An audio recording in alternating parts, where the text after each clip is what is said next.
फवाद अहमद, कितना साफ कर लेगा तू इसे? रहेगी तो पुरानी की पुरानी, और फिर कहते को मेरी दिहाड़ी नहीं लगी। और जब सुबह सुबह ही किलकिल होगी है तो दिहाड़ी क्या खाक लगनी है? बेगम साहबा हुक्म करो, क्या काम है? अच्छा, जाते जाते ना ये मेरी बेटी को कड़ी देते जाना, बड़े शौक से खाती है वो। अच्छा जी, भाई बेटी का बड़ा ख्याल है, कभी मियाँ का भी कर लिया कर। शहजादी है वो मेरी, उसके खिलाफ एक बात नहीं सुनूंगी। अच्छा बाबा, अच्छा ना पकड़ा, देता जाओ। चल ठीक।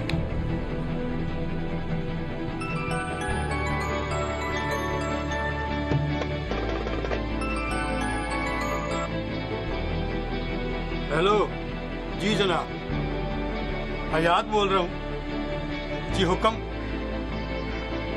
ठीक है जी, अब मैं बस 15-20 मिनट में पहुंचता हूँ। हाँ हाँ।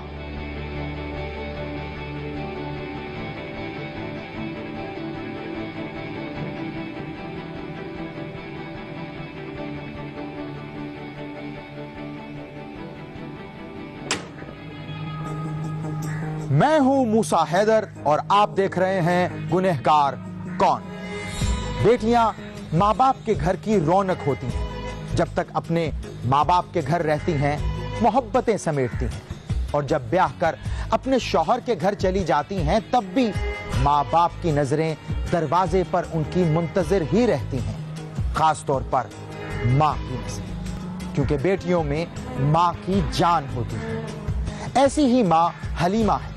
वो अपने घर में जो भी बनाती है अपनी शादीशुदा बेटी के हां जरूर भेजती है।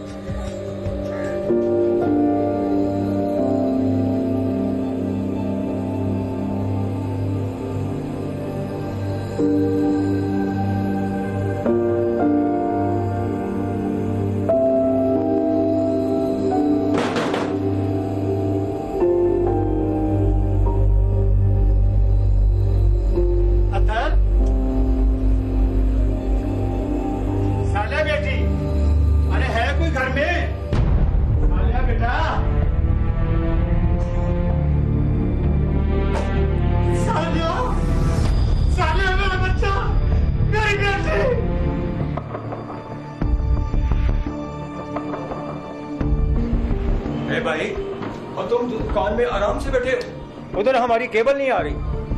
तो इसमें गर्मी खाने वाली कौन सी बात है? कंप्लेन लिखवाओगे तो पता चलेगा ना। और फोन कर करके मैं थक गया हूँ, बेल होती है तुम उठाते ही नहीं। अच्छा, मुझे तो कोई फोन नहीं आया। पैसे लेने हो तो फटाफट घर में पहुंच जाते हो, और बातें तुझे याद नहीं रहती।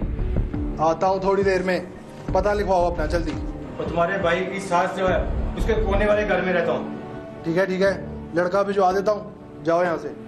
जरा जल्दी भेजना। ठीक है।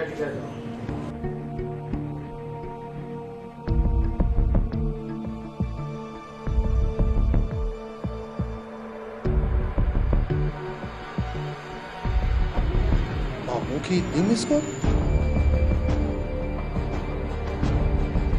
हेलो जी मामू। क्या मामू, आप क्या कह रहे हैं मामू?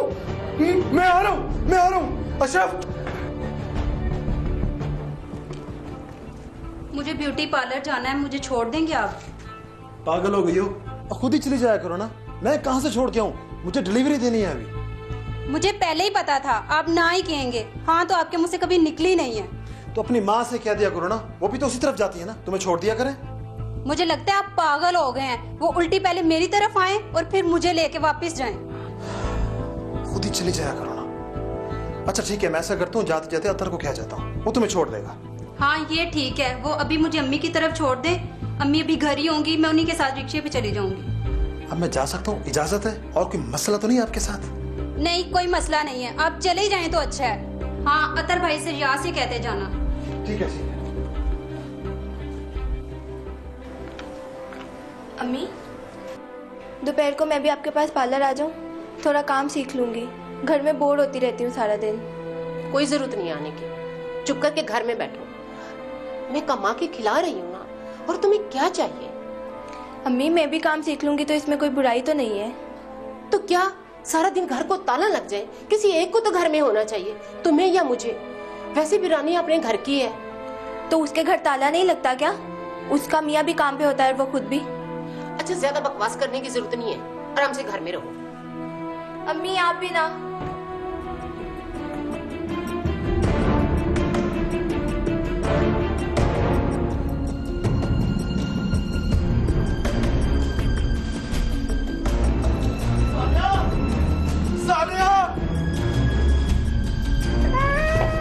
क्या हुआ मेरी सालिया को?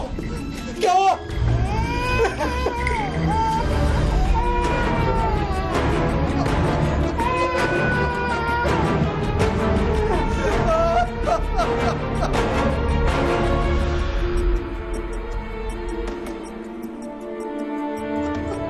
पुलिस का फोन करे, वो अपनी कार्रवाई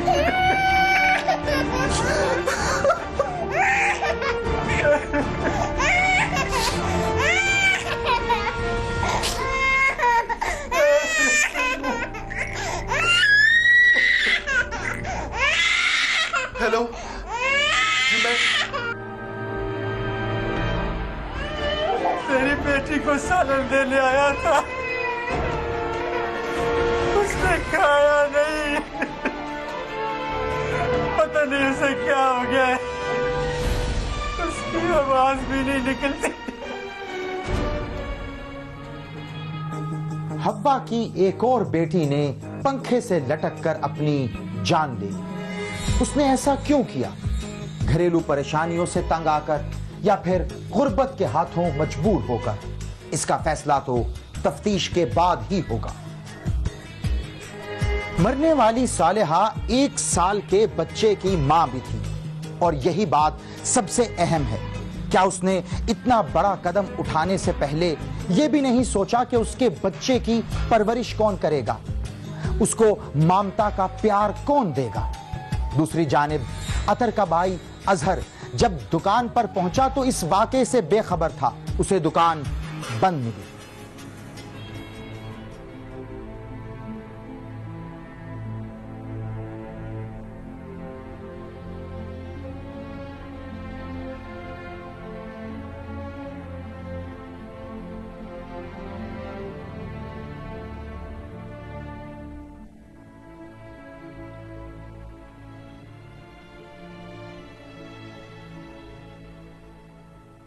हेलो यार, ये कब से बंद है दुकान?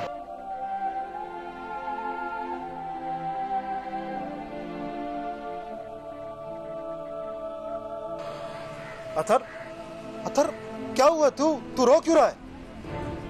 तू कहां पे है? घर पे? तू रो क्यों रहा है? सब ठीक तो है ना? क्या भाभी ने खुदकुशी कर ली है? अच्छा ठीक है, मैं आता हूं।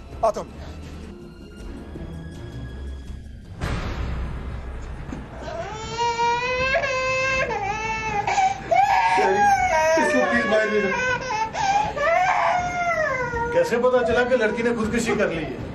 और सबसे पहले घर में कौन आया था? जी मैं आया था, इसकी मां ने इसके लिए सालन भिजवाया था वो दिन।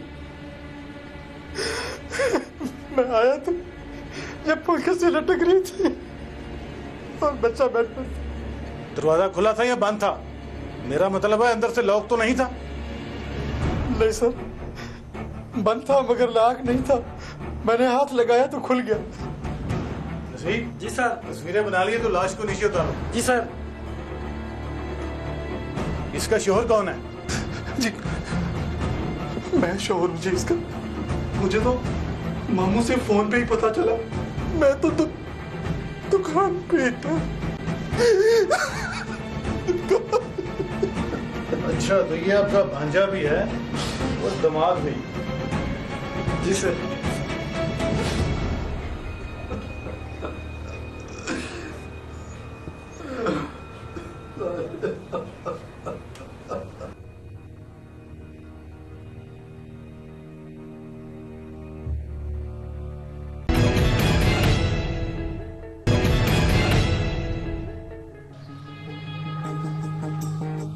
पुलिस इस खुदकुशी के पीछे छुपे मुहर्रिकात का जायजा ले रही है। मरने वाली के शौहर का कहना था कि उसका अपनी बीवी से ना कोई झगड़ा था ना कोई लड़ाई, सिवाय मामूल की नाराजगी के जो हर मियां बीवी के बीच होती। पुलिस ने अपनी तफ्तीश तकरीबन मुकम्मल कर ली थी, लेकिन वो इस बात का सबब मालूम करने में अभी तक नाकाम थे कि आखिर सालिहा ने खुदकुशी क्यों की। इसी दौरान अजहर भी अपनी बीवी को लेकर वहां पहुंच गया। क्या कर दिया तूने सालिया, ये क्या किया तूने?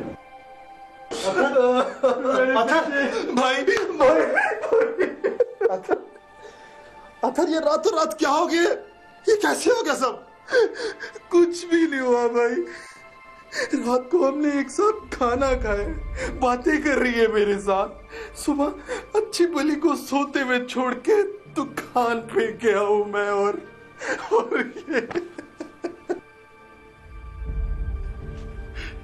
ये अतर का बड़ा भाई है जी अजहर। आप जरा मेरी बात सुने।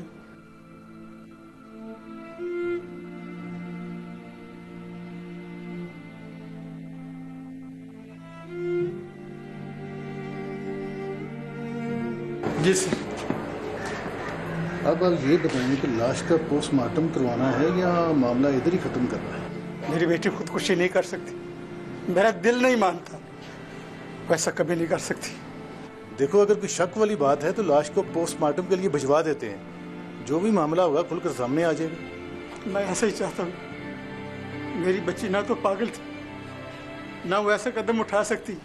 वो तो बीमार होती थी तो इंजेक्शन लगवाने से भी डरती थी। पोस्टमार्टम जरूर होना चाहिए। जरूर। क्या हुआ इस घर में? याद है, तो बोलते क्यों नहीं है? क्या है मेरी बच्ची? कहाँ है मेरी बच्ची? अंदर सो रही है तेरी बेटी यलीमा, जाके देख ले उसे। अरे सालिया, मेरी बच्ची को क्या हो गया? अरे बच्ची, हाय बेटा, हाय, ये सब कुछ क्यों किया तूने? क्यों किया? हाय, देखना तेरी माँ आई है, तेरी माँ आई है। आगे कौन मेरी बच्ची? आगे कौन? ठीक है, पोस्टमार्टम रिपोर्ट आ जाए फिर बाकी कार्रवाई बाद में होगी। अरे तो क्यों नहीं बोलती? आगे कौन? मैं आती थी तो कितना खुश होती थी। तेरी माँ आ गई है, बोलना। हाय मेरी बच्ची। हौसला आंटी, ये बहुत बुरा हुआ है। जो भी कुछ हुआ बहुत बुरा हुआ है। मुझे मेरी बच्ची चाहिए। मैंने इस घर में जिंदा रुखसत की थी, इसकी लाश नहीं लेके जाऊंगी। मेरी बच्ची चाहिए। सब्र कीजिए ममाने जी, पता नहीं अल्लाह को क्या मंजूर था। बस आप इसकी मग़फ़िरत के लिए दुआ कीजिए। हाय मेरे रब्बा, मैं कैसे चुप कर जाऊं? हाय मेरा सीना फटा जा रहा है। हमने छोटे से बच्चे का भी ख्याल नहीं किया इसने, ना कोई बात की। कम से कम मुझसे बात तो करती। नहीं, मेरी बच्ची ऐसा नहीं कर सकती थी। मेरी बच्ची तो बड़ी हिम्मतों वाली थी। नज़ीर सर। लाश पोस्टमार्टम के लिए गाड़ी में रखवा दो। जी सर। वैसे आपका दिमाग करता क्या था? इसी इलाके में केबल का कारोबार है, अल्लाह का शुक्र है ठीक ठाक कमाता है। इसका मतलब है कि माली परेशानी वाली बात नहीं है। और वो कहता था हम दोनों में कोई लड़ाई झगड़ा भी नहीं था। हाँ जी, ऐसी कोई बात मेरे इल्म में नहीं है। बड़े खुश थे दोनों मियां। पुलिस ने सालिहा की लाश को पोस्टमार्टम के लिए अस्पताल रवाना कर दिया और उस कमरे को वक्ती तौर पर लॉक कर दिया जहां सालिहा ने खुदकुशी की थी। मां अपनी बेटी की निशानी को अपने साथ ले गई। पूरा इलाका सोग में डूबा हुआ था। किसी की समझ में कुछ नहीं आ रहा था कि आखिर सालिहा के दिल में ऐसा कौन सा गम दबा हुआ था जिसने उसे इतना बड़ा कदम उठाने पर मजबूर कर दिया। दूसरी जानिब मां सालिहा की यादों को अपने दिल में बसाए सारी रात उसकी बातें याद कर करके आंसू बहाती रही।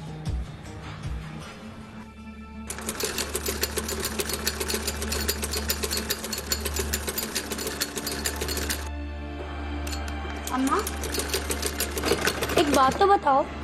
हाँ पूछो। बहुत प्यार करती हो ना मुझसे? लो, ये भला पूछने वाली बात है?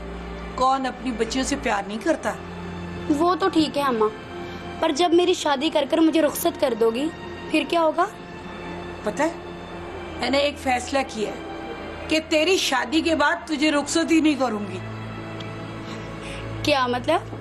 शादी करके रुखसत नहीं करोगी तो फिर क्या घर में रखोगी? मैं अपनी बेटी की शादी उस लड़के से करूंगी जो घर दामाद बन के रहे, बस उसी से करूंगी तुम्हारी शादी। अब ऐसा लड़का कहाँ मिलेगा जो मुझसे शादी करेगा और यहीं पे रहेगा? कोई ना कोई तो शहजादा मिल ही जाएगा ना। नाजों से पली है मेरी बच्ची।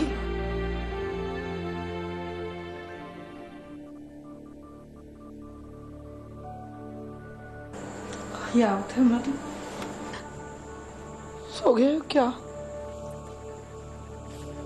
नहीं, नींद नहीं आ रही थी, ऐसे ही लेटा हुआ था। अतर कहाँ सोया होगा? उसे भी तुम कहते कि इधर ही आ जाता हमारी तरफ। कहा था मैंने उसे, पर वो माना नहीं। उसकी मर्जी की बात है, जहां बेहतर समझेगा सो जाएगा। याद अहमद, मेरी बच्ची की लाश कब मिलेगी? सुबह पोस्टमार्टम के बाद ही लाश भी और रिपोर्ट देंगे।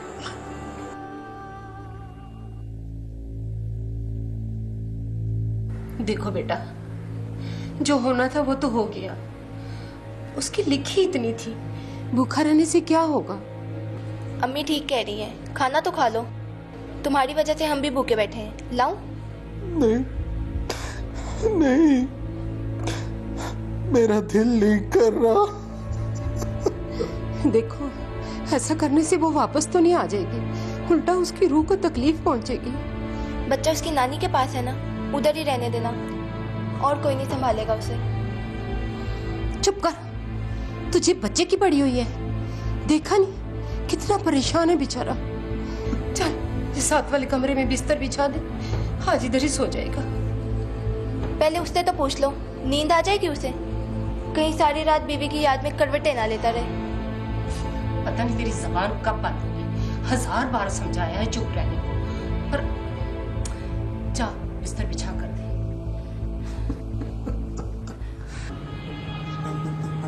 अतर ने वो रात अपने बड़े भाई के ससुराल में गुजारी। सुबह होने पर वो वहीं से अपनी दुकान पर चला गया, जहां इलाके के लोग उससे उसकी बीवी की खुदकुशी पर ताज़ियत करने के लिए मौजूद थे। दूसरी जानिब हयात अहमद अपनी बेटी की लाश पोस्टमार्टम के बाद लेने के लिए अकेला ही अस्पताल पहुंचा, जबकि उसका दामाद उसके साथ मौजूद नहीं था। पुलिस एहलकार के लिए यह बात हैरत का बाइस थी। ले जाओ।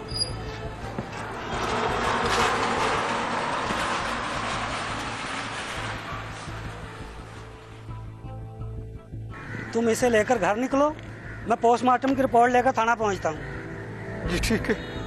वैसे तुम्हारा दामाद किधर है?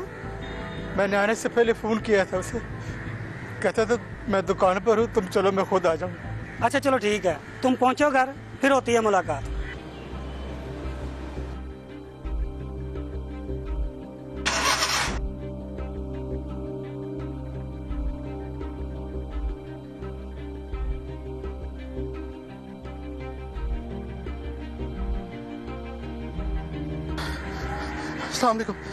वालेकुम सलाम। किधर आ गए थे तुम?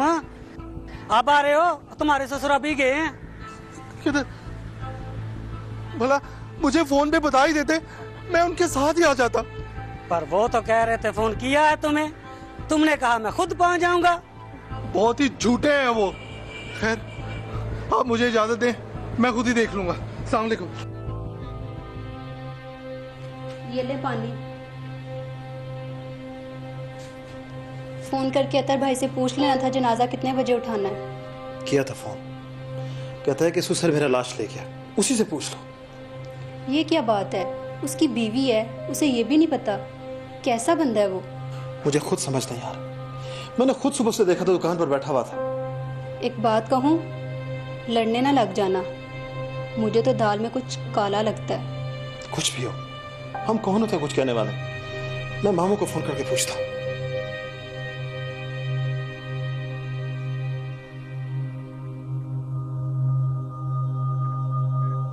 हेलो मामू, पूछना ये था कि जनाजा कितने बजे है?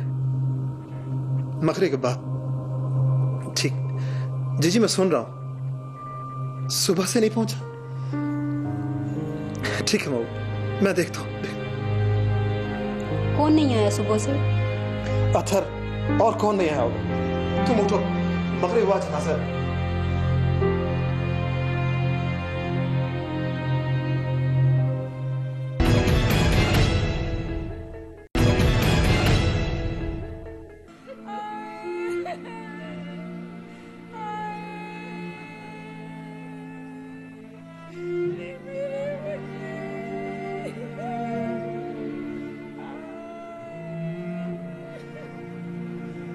हाँ अथर, अथर कहाँ रह गए हो?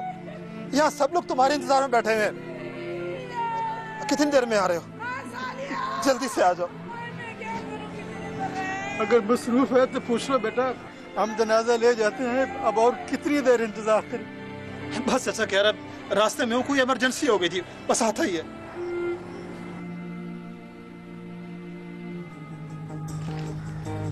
अतर की इस हरकत से अहले मोहल्ला और घर वाले सभी बहुत हैरान थे। उसके ससुराल में बीवी का जनाजा पड़ा हुआ था और शौहर गायब था। क्या उसके पास इतना भी वक्त नहीं था कि वो बीवी के जनाजे में शिरकत कर सके, या इसके पीछे कोई और ही मजबूरी थी? बहरहाल काफी वक्त गुजरने के बाद अतर जब वापस आया तो उसकी बीवी सालिहा को आहों और सिसकियों के साथ दफन कर दिया गया। अगली सुबह अतर को शक की बुनियाद पर पुलिस ने थाने बुला लिया।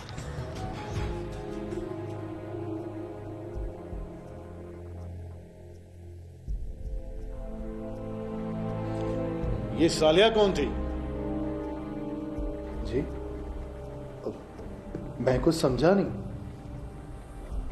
वैसे सालिया मेरी बीवी थी। बीवी थी? लाश तक नहीं लेने गए अस्पताल, जनाजे पर भी लेट आए थे? जी मैं गया था सर वहां पे, आप मेरे घर वालों से पूछ सकते हैं, बस थोड़ा सा लेट हो गया था। मोबाइल किधर है तुम्हारा, दिखाओगे? ये ले सर।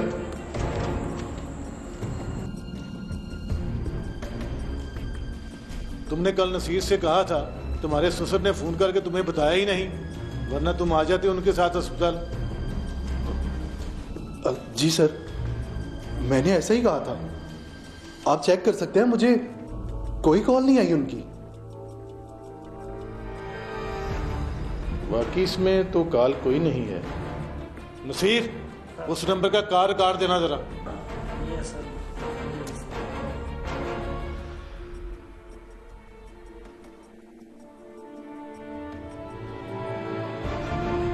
लेकिन इसमें 12:20 पर कॉल आई भी थी और तुमने सुनी भी थी। सर हो सकता है सर मेरे दिमाग से निकल गई हो, मुझे याद नहीं सर। नसीर, सर लगाओ इसे दीवार के साथ। सर क्या हो गया सर? सर क्या हुआ सर?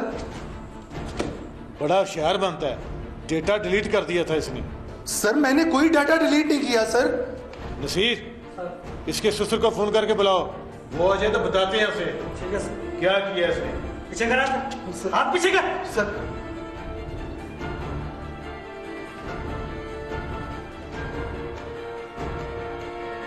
हेलो फैयाज साहब, थाने से नसीर बोल रहा हूँ। साहब याद कर रहे हैं? जी अच्छा, आता हूं। ठीक है जी। थाने से फोन था, थानेदार ने बुलाया है, मैं होके आता हूं। क्यों बुलवाया है? खैरियत है ना? तो कोई बात करना होगी, जाऊंगा तो पता चलेगा ना। बाहर से कुछ मंगवाना तो नहीं? नहीं, कुछ नहीं मंगवाना। वो आते हुए ना बच्चे के दूध का डिब्बा लेते आना और जल्दी आना। ये मनी किधर है? ज्यादा रो रहा था, उधर साथ वाले कमरे में सुला के आई।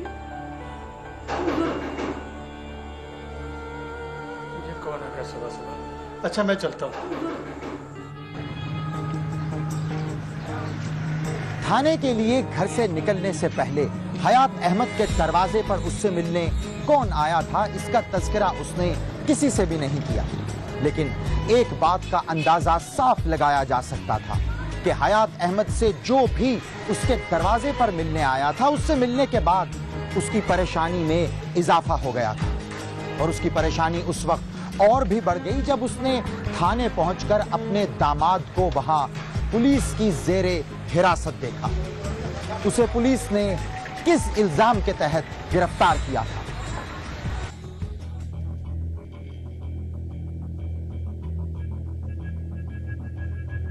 आपको मेरी बात नहीं है सर, हयात साहब आ गए। अतर, तुम इसने क्या किया जी? इसे क्यों गिरफ्तार किया? इसने काम जो ऐसा किया है, अभी तक हमने इसे बताया नहीं है कि इसने किया क्या है। हमने कहा तुम्हारे ससुर आ जाएं फिर बताएंगे। ये बीवी के मरने के बाद अपने बच्चे को देखने आया था? नहीं सर, नहीं आया। हालांकि मैंने इसे 2 मरतबा फोन भी किया था, बाद में इसने फोन उठाना ही बंद कर दिया। हाँ भाई, सुबह कितने बजे निकले थे घर से दुकान पर जाने के लिए? जी सुबह 8 बजे। उस वक्त बीवी क्या कर रही थी? वो सोई हुई थी सर, मैंने उसे जगाया नहीं। मैंने कहा भले आराम कर ले। बड़ी मोहब्बत थी बीवी से, बहुत आराम का ख्याल है तुम्हें, है ना? जी सर, बिल्कुल ऐसा ही है। मैंने कहा बेचारी सारा दिन बच्चा संभालती है, घर का काम करती है, चलो कुछ देर आराम से सोती रहे। लेकिन ये पोस्टमार्टम रिपोर्ट पता क्या कहती है? नहीं सर। इसके मुताबिक तुम्हारी बीवी की मौत सुबह 5 बजे हुई है, वो भी दम घुटने की वजह से। मामू देखा ये मुझ पे नाजायज लगा रहे हैं मामू। बेटा मैं क्या कह सकता हूँ, वैसे इन्होंने तुम पर इल्जाम लगाया तो नहीं, फिर तुम क्यों परेशान? मामू ये गलत बात कर रहे हैं। हकीकत सुनना चाहते हो तो सुनो। तुम्हारे घर में कोई भी ऐसी चीज नहीं थी जिस पर चढ़ कर फांसी ले सके। फिर उसको लटकाया किसने? सर अगर आप इजाजत दें तो एक और बात बतानी थी आपको। जी बताएं। सुबह यहाँ आने से पहले जब मैं अपने घर से यहाँ आ रहा था,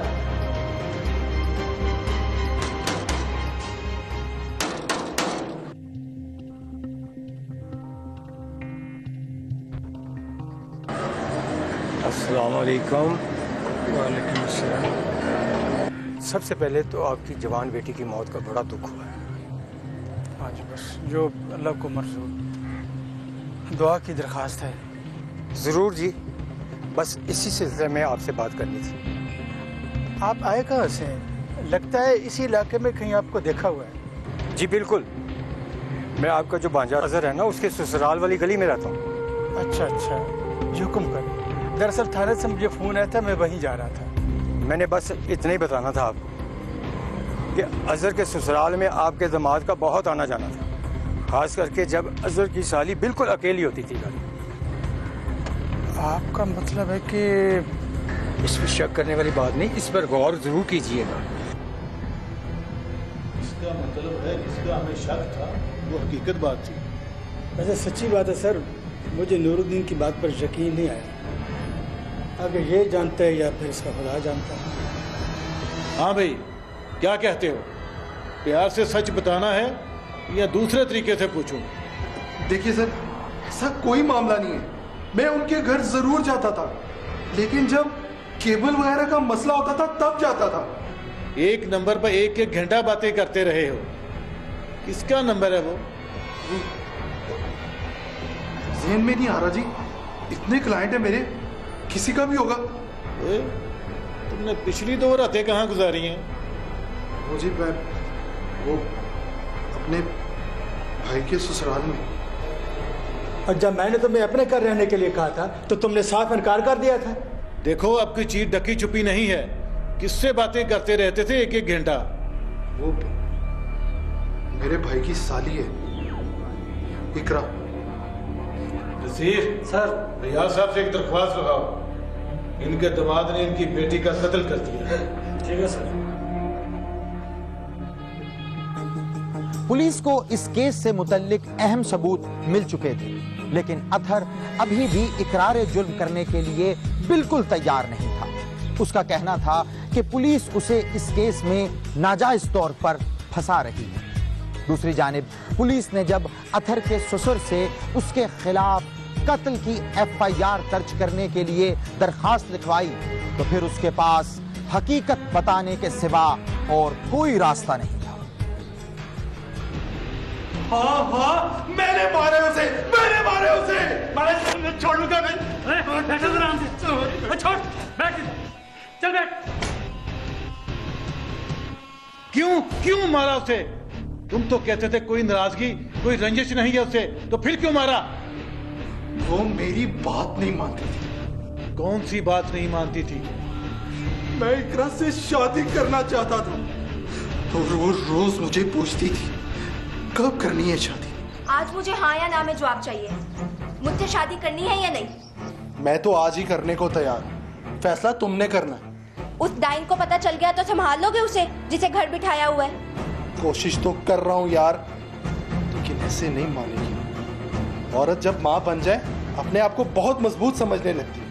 बस फिर उसी के पास जाके रहो, मेरे पास आने की जरूरत नहीं है। जाओ, निकलो इधर। इकरा, देखो प्लीज, गुस्सा क्यों कर रही हो तुम? प्लीज मुझे थोड़ा सा टाइम दे दो। तुम्हें तो पता ही है ना तुमसे कितना प्यार करता हूँ। कितना टाइम दे दूं? ना वो तुम्हारी जान छोड़ेगी और ना तुम छुड़वाओगे। तो फिर क्या करूं मैं? तुम ही बताओ मुझे। मेरी बात को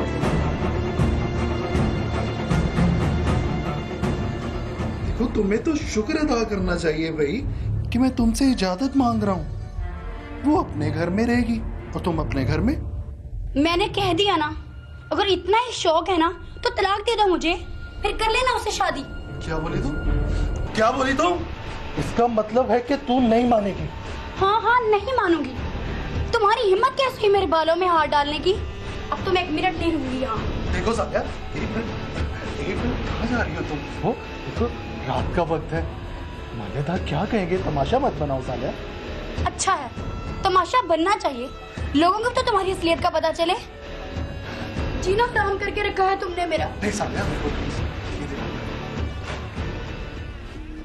समझ फिर उसी वक्त मैंने फैसला कर लिया था कि मुझे इससे जान छुड़वानी बहुत जरूरी है। कब से चक्कर चल रहा है इकरा के साथ?